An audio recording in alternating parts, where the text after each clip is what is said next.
নমস্কার, শিব শক্তি অ্যাস্ট্রো চ্যানেলে সকলকে স্বাগত জানাই। আশা করি সকলে আপনারা ভালো আছেন, ভালো থাকুন, সুস্থ থাকুন। আজকের ভিডিওর আলোচনার বিষয় হচ্ছে শুক্রদেব গোচর করছেন কন্যা রাশিতে এবং যেখানে কিন্তু শুক্রদেব নিচস্থ অবস্থায় অবস্থান করবেন মূলত 25 তারিখ অর্থাৎ 25শে অগাস্ট। সেই সময় থেকে শুরু করে 18ই সেপ্টেম্বর পর্যন্ত এই যে স্প্যানটা, এই যে সময়টা, সেই সময়টা মেষ রাশি এবং লগ্নের জাতক জাতিকাদের কেমন যাবে এবং সেই সঙ্গে কোন কোন বিষয়ে সাবধানতা অবলম্বন আপনারা করবেন এবং মূলত কোন কোন সিদ্ধান্তগুলোকে এই সময়ে আপনারা নেবেন, সেই নিয়েই আজকের ভিডিওতে কিন্তু পুঙ্খানুপুঙ্খ আলোচনা করব। সঙ্গে থাকছে নাক্ষত্রিক বিশ্লেষণ এবং সেই সঙ্গে প্রতিকার। অবশ্যই আপনারা ভিডিওটিকে শেষ পর্যন্ত দেখতে থাকুন। মেষ রাশির সাপেক্ষে দ্বিতীয় স্থানের অধিপতি এবং সেই সঙ্গে সপ্তম স্থানের অধিপতি শুক্রদেব, যিনি কিনা গোচর করছেন মূলত কন্যা রাশিতে এবং যেখানে কিন্তু শুক্রদেব নিচস্থ হচ্ছেন, সেই সঙ্গে কন্যায় কিন্তু আগে থেকেই মূলত অবস্থান করছিলেন কেতুদেব। অর্থাৎ শুক্র কেতুর এই যে যোগ 18 বছর পর এই যে শুক্র কেতুর যোগ হচ্ছে, যার ফলে কিন্তু বলতেই পারি আমরা যে দ্বিতীয় স্থানের অধিপতি, যিনি কিনা ষষ্ঠ স্থানে গোচর করছেন এবং সেখানে নিচস্থ হচ্ছেন, কেতুদেবের সঙ্গে জুতি তৈরি করছেন, যার ফলে কিন্তু অর্থের ব্যয়, অহেতুক অর্থের ব্যয়, সেইটা কিন্তু আমরা এই সময়ে লক্ষ্য করব। সেই সঙ্গে সপ্তম স্থানের অধিপতি যেহেতু শুক্রদেব এবং ষষ্ঠ স্থান হচ্ছে সপ্তমের দ্বাদশ ঘর, অর্থাৎ স্বামী বা স্ত্রীর শরীর নিয়ে কিছুটা দুশ্চিন্তা, সেইটা কিন্তু এই সময়ে বহাল থাকবে। সেই সঙ্গে হঠাৎ করে মুখ দিয়ে বলা কিছু কথা, যার মাধ্যমে কিন্তু হার্ট হতে পারেন অন্যজন এবং যার ফলে কিন্তু একটা ডিস্টেন্স সৃষ্টি, সেইটাও কিন্তু হতে আমরা লক্ষ্য করব এই সময়ে। সেই সঙ্গে পিতার সঙ্গে কিছুটা মতান্তর, সেইটাও কিন্তু এই সময়ে লক্ষ্য করা যাবে। যাই হোক, শুরু করছি বিস্তারিত আলোচনা। শুরুতেই সকলকে অনুরোধ করব, অবশ্যই আপনারা কিন্তু চ্যানেলটিকে সাবস্ক্রাইব করে নেবেন। দেখুন, গ্রহের গোচর সেটা স্বল্প সময়ের জন্যই হোক বা দীর্ঘ সময়ের জন্যই হোক, গ্রহের গোচরের একটা ইম্প্যাক্ট কিন্তু আমাদের জীবনে ভীষণভাবে পড়ে। সুতরাং যে কোনো সিদ্ধান্ত নেওয়ার পূর্বে কিন্তু গ্রহের গোচর বিশ্লেষণ করে সিদ্ধান্ত নেওয়াটাই বুদ্ধিমানের কাজ। না হলে কিন্তু আমাদের সিদ্ধান্তে একটা ভুল হওয়ার সম্ভাবনা সেইটা কিন্তু থেকেই যায়। সুতরাং যে কোনো সিদ্ধান্ত নেওয়ার আগে কিন্তু গ্রহের গোচর বিশ্লেষণ অবশ্যই আপনারা করুন। মূলত আমাদের জীবনের সমস্যার 80% যে কারণ, সেটা হচ্ছে গ্রহের গোচর অনুযায়ী আমাদের সিদ্ধান্তগুলো না নেওয়ার, যে কারণেই কিন্তু আমাদের অ্যাস্ট্রোলজার বন্ধুদের কাছে ছুটতে হয়। সুতরাং যে কোনো সিদ্ধান্ত নেওয়ার পূর্বে গ্রহের গোচর দেখে আপনারা যদি সিদ্ধান্ত নেন, সেক্ষেত্রে জীবনে সমস্যা আসবে না, 100% আসবে না, জীবন সফলতাপূর্ণ হবেই হবে। সুতরাং অবশ্যই আপনারা চ্যানেলটিকে সাবস্ক্রাইব করে নেবেন, যাতে গ্রহের গোচরের সঙ্গে সঙ্গে প্রতিটা ভিডিওর নোটিফিকেশান আপনাদের কাছে সহজে পৌঁছে যায়। যাই হোক, শুরু করছি বিস্তারিত আলোচনা। মেষ রাশি, যেটা কিনা একদিকে যেমন অগ্নিতত্ত্বের একটি রাশি, সেই সঙ্গে মূলত চর প্রকৃতির একটি রাশি, মঙ্গল প্রভাবিত একটি রাশি, যার ফলে কিন্তু হঠাৎ করে সিদ্ধান্ত নেওয়া বা হঠকারী সিদ্ধান্ত নেওয়ার একটা প্রবণতা, সেইটা কিন্তু এদের মধ্যে লক্ষ্য করা যায়। সেই সঙ্গে বেশ কিছুটা একগুঁয়েমি, সেইটাও কিন্তু লক্ষ্য করা যায় এদের মধ্যে।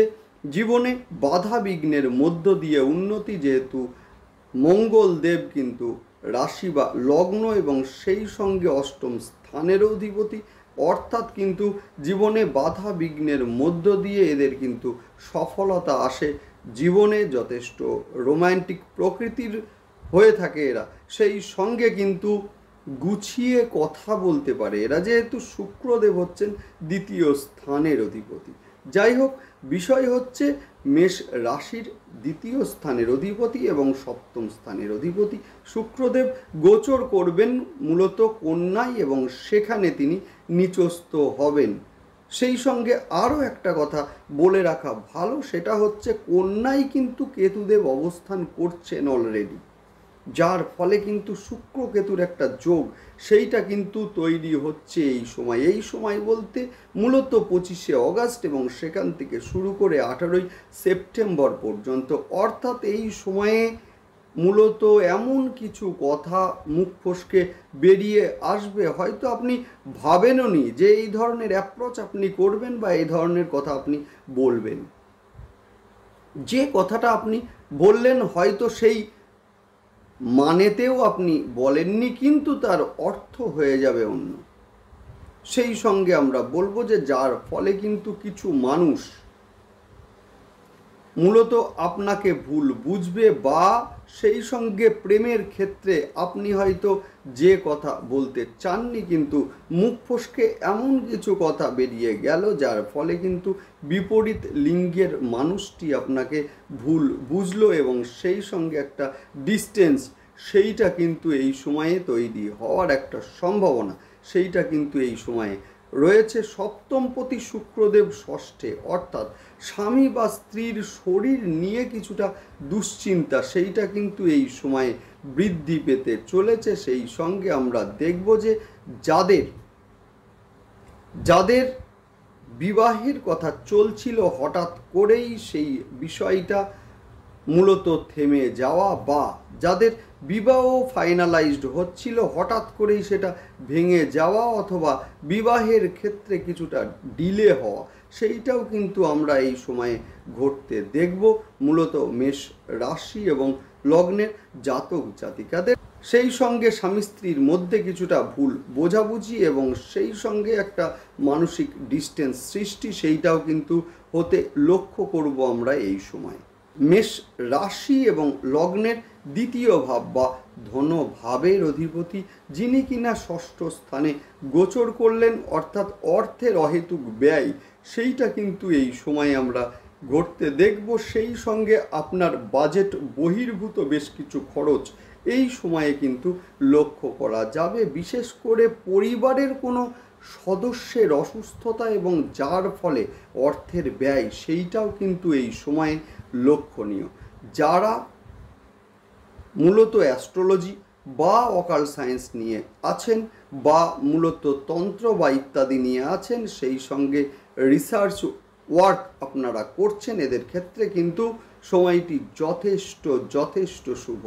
যারা মূলত পেটের সমস্যায় ভুগছিলেন বা ইউরোলজিক্যাল সমস্যায় ভুগছিলেন, বা মহিলাদের ক্ষেত্রে গাইনোকোলজিক্যাল সমস্যায় ভুগছিলেন, এদের ক্ষেত্রে কিন্তু দ্রুত আরোগ্য লাভ সেইটাও কিন্তু আমরা হতে দেখব এই সময়ে। সেই সঙ্গে মাতুলকুল বা মামার বাড়ির সঙ্গে সম্পর্ক যাদের খারাপ ছিল এই সময়ে সেই সম্পর্কটা কিছুটা হলেও ভালো হতে আমরা দেখব। সেই সঙ্গে ব্যবসার জন্য যারা লোন নিতে চাইছিলেন, দীর্ঘদিন ধরে আপনারা চেষ্টা করছিলেন লোনের জন্য, এই সময়ে কিন্তু সেইটা বেশ কিছুটা ডিলে হওয়ার একটা সম্ভাবনা সেইটা কিন্তু এই সময়ে রয়েছে। এই সময়ে স্কিনের সমস্যা সেইটা কিন্তু মূলত মেষ রাশি এবং লগ্নের জাতক জাতিকাদের লক্ষ্য করা যাবে। সেই সঙ্গে হরমোনাল কিছু প্রবলেম, শুক্রদেব কিন্তু হরমোনকেও নির্দেশ করে, অর্থাৎ হরমোনাল কিছু প্রবলেম এই সময় আসার একটা সম্ভাবনা রয়েছে। পিতার সঙ্গে মতবিরোধ এই সময়ে হওয়ার সম্ভাবনা রয়েছে। সেই সঙ্গে আমরা বলবো যে মূলত পিতার শরীর নিয়েও বেশ কিছুটা দুশ্চিন্তা সেইটা কিন্তু মেষ রাশি এবং লগ্নের জাতক জাতিকাদের রয়েছে। অনেক দিন ধরে যাদের বিবাহিত জীবনে সমস্যা চলছিল, ডিভোর্সের জন্য মামলা চলছিল, এবার কিন্তু সেই সমস্যার নিষ্পত্তি হতে আমরা লক্ষ্য করব এই সময়ে। সেই সঙ্গে বিবাহিত জীবন থেকে সেপারেশন এইটাও কিন্তু এই সময়ে লক্ষ্য করা যাবে যাদের অলরেডি মামলা চলছিল মূলত এদের ক্ষেত্রে। সেই সঙ্গে বলবো যে যারা মেডিকেল রিলেটেড ব্যবসার সঙ্গে যুক্ত হতে পারে। আপনার একটা ডায়াগনস্টিক সেন্টার আছে বা নার্সিংহোম আছে, মূলত এদের ক্ষেত্রে, এবং সেই সঙ্গে রেডিমেড পোশাকের ব্যবসা, সেই সঙ্গে যারা কসমেটিক্সের ব্যবসা করছিলেন এদের ক্ষেত্রে কিন্তু মূলত কিছুটা লস ব্যবসার ক্ষেত্রে হতে লক্ষ্য করা যাবে এই সময়ে। সেই সঙ্গে আমরা বলবো যে ব্যবসার ক্ষেত্রে কিছুটা মিসগাইড হওয়ার একটা সম্ভাবনা, এবং যার ফলে কিছুটা অর্থের হানি, সেইটাও কিন্তু আমরা লক্ষ্য করব এই সময়। আর্থিক দিক থেকে কিছুটা লস এবং গুপ্ত শত্রুতার শিকার ব্যবসার ক্ষেত্রে এবং কর্মস্থলে, সেইটাও কিন্তু এই সময়ে লক্ষ্য করা যাবে। মূলত আমরা দেখব যে অফিসে কোনো কাজের জন্য গিয়েছেন, যে কাজ হয়তো আজকে হওয়ার কথা কিন্তু কাজটা হঠাৎ করে আটকে গেল, ডিলে হচ্ছে, সেইটাও কিন্তু এই সময়ে লক্ষ্য করা যাবে। অফিসে কাজের চাপ সেইটাও কিন্তু কিছুটা বৃদ্ধি পাবে। কর্মস্থলে গুপ্ত শত্রুতা সেইটা কিন্তু রয়েছে, এবং সেই সঙ্গে শত্রুদেরকে চিনতে পারবেন এইবার। আপনার আড়ালে বা আপনার পেছনে অফিসের বসের কাছে আপনার নামে কিছু বলছে, এবং যার ফলে আপনার সুনাম নষ্ট হচ্ছে, এই ধরনের প্রবণতা সেইটাও কিন্তু এই সময়ে লক্ষ্য করা যাবে।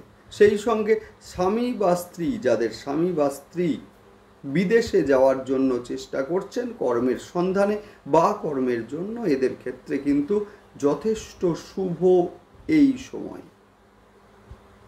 যারা অলরেডি বিদেশে আছেন এদের ক্ষেত্রেও কিন্তু সময়টা যথেষ্ট শুভ, তাদের আয় কিন্তু এই সময়ে বৃদ্ধি পাবে। যাই হোক, নেক্সট আলোচনা করব নাক্ষত্রিক বিশ্লেষণ নিয়ে। শুরুতেই বলবো অশ্বিনী নক্ষত্রের জাতক জাতিকাদের ব্যবসার ক্ষেত্রে চাপ বাড়বে, প্রতারিত হতে পারেন অশ্বিনী নক্ষত্রের জাতক জাতিকারা।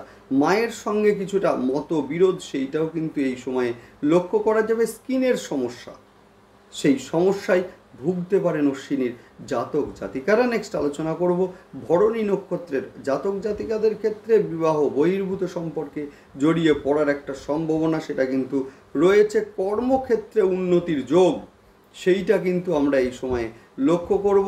ব্যয় বৃদ্ধি পেতে লক্ষ্য করা যাবে ভরণীর। বিবাহের ক্ষেত্রে কিছু বাধা উপস্থিত হতে পারে এই সময়ে।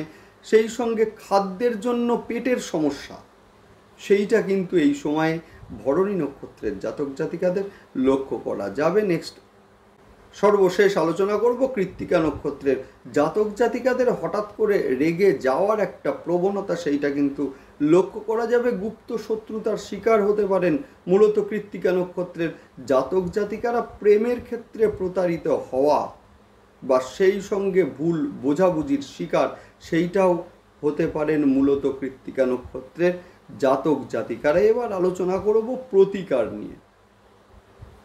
আপনাদের একাদশ স্থানে শনিদেব অবস্থান করছেন, যে শনিদেব কিন্তু বক্রি অবস্থায় আছেন, অর্থাৎ সাকসেস রেট কিন্তু যথেষ্ট কম, এবং সেই সঙ্গে শনিদেবের তৃতীয় দৃষ্টি পড়ছে আপনাদের রাশির ওপরে।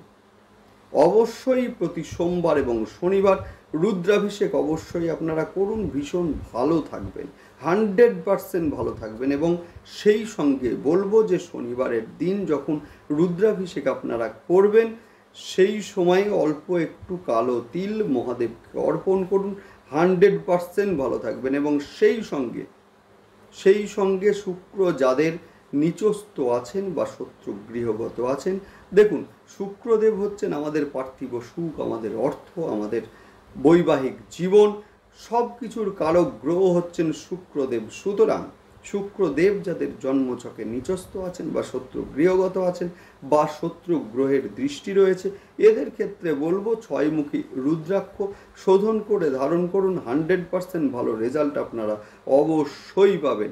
সেই সঙ্গে অন্তত পক্ষে 25 তারিখ থেকে 18 তারিখ পর্যন্ত প্রতি শুক্রবার মূলত 6 জন বাচ্চা মেয়েকে চকলেট বা মিষ্টি জাতীয় দ্রব্য আপনারা খেতে দিন, দারুণ রেজাল্ট আপনারা পাবেন, অভূতপূর্ব রেজাল্ট আপনারা পাবেন। মিলিয়ে রাখুন, অবশ্যই আপনারা পাবেন। সেই সঙ্গে মূলত আপনাদের জন্ম ছক যেটাকে কন্ট্রোল করছে কিন্তু বর্তমানে শনিদেব। যেহেতু শনিদেবের দৃষ্টি পড়ছে আপনাদের রাশির ওপরে, সেই সঙ্গে সপ্তম দৃষ্টি পড়ছে আপনাদের মূলত পঞ্চম স্থানের ওপরে, যে কারণে আপনাদের পাওনা টাকা আটকে যাচ্ছে, ধার দিচ্ছেন ফেরত পাচ্ছেন না, সম্পর্ক নষ্ট হয়ে যাচ্ছে। আপনারা অবশ্যই রুদ্রাভিষেকটা করুন এবং সেই সঙ্গে দক্ষিণাকালী মায়ের ধ্যান মন্ত্র 108 বার পাঠ করুন।